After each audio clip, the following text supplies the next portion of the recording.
Howdy Space Cats, it's lovely to see you out there in YouTube land again.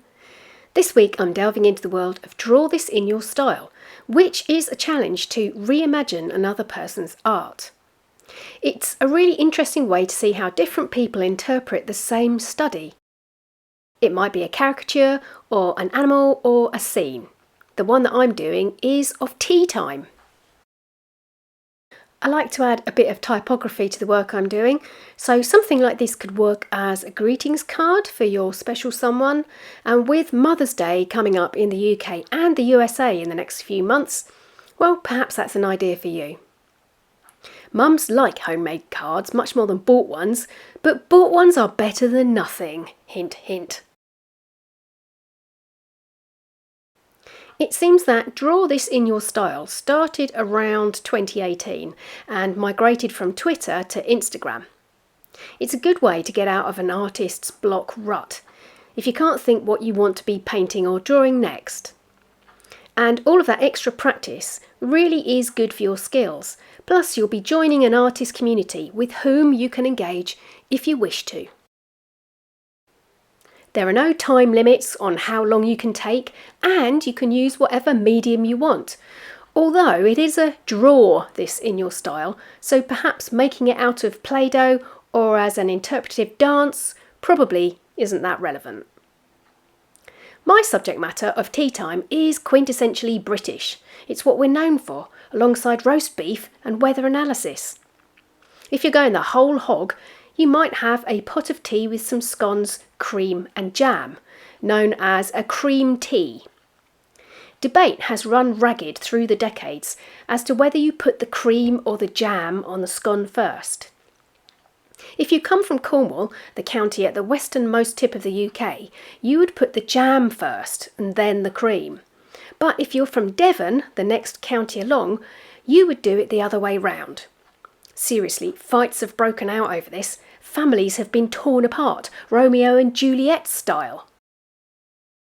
Now, I count myself as a once Devonian because I did all of my university studies in Devon, all 7 years of it, but I take issue with putting cream on first. Surely the Cornish have it right. The jam is more robust of the two substances, and then you can pile the cream on top of it. Of course, once you've cut your warmed scone open, you could put jam on one side and cream on the other, squash them together and eat it like a sandwich, but you run the risk of becoming a gluttonous barbarian. And if you're wondering about the cream, well, doesn't it just all run off? No, dear Space Cat, it does not. It is a special cream with magical qualities. It's called clotted cream. Normally you wouldn't want to put anything that has clotted into your mouth, it is true. It brings up all sorts of unpleasant imagery, but clotted cream is a wonder. When the farmer separates the regular milk from the cream, thus giving us skimmed, semi-skimmed and full cream milk, there is a layer of cream that is left for the fairies to deal with. Obviously, it is impossible to know exactly what they do with it without permanently being whisked away to the fae, but the end result is a very thick, delicious, milky substance that you can paste onto the jam of a scone without it falling off. If you're wondering what the heckity heck I'm using today, I outlined everything with a Tombow Fudanasuki hard-tipped brush pen, and coloured with Derwent Inktense water-soluble pencils.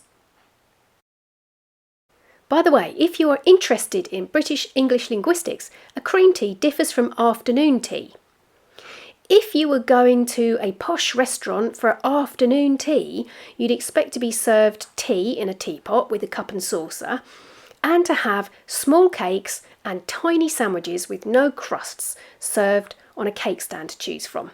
It might have scones, cream and jam, but equally it might also have individual Victoria sponges or macarons.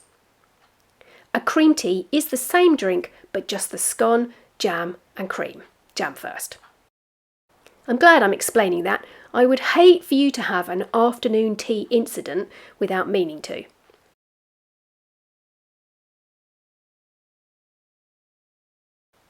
There is some conjecture that the monks of Tavistock Abbey invented the scone after the abbey was damaged in a Viking raid, and the monks served bread with cream and strawberry preserve to the local workers who helped rebuild it.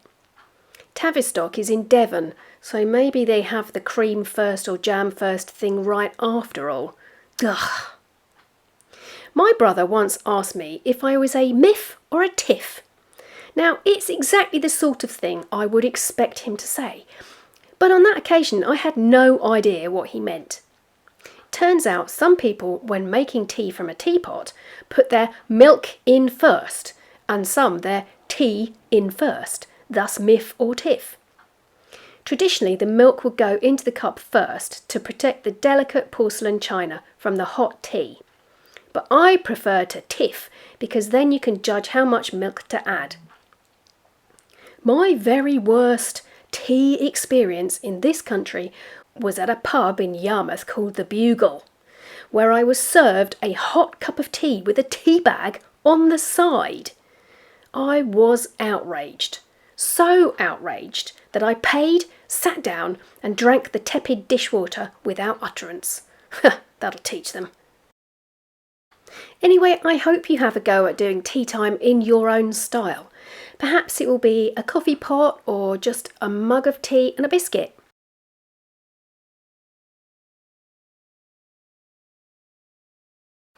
If you enjoyed this creative little transmission, perhaps you could give it a like and a share and let me know in the comments whether you'd go jam first or cream first. I'm off to clone a clownfish. I'll see you next week. Nanu nanu.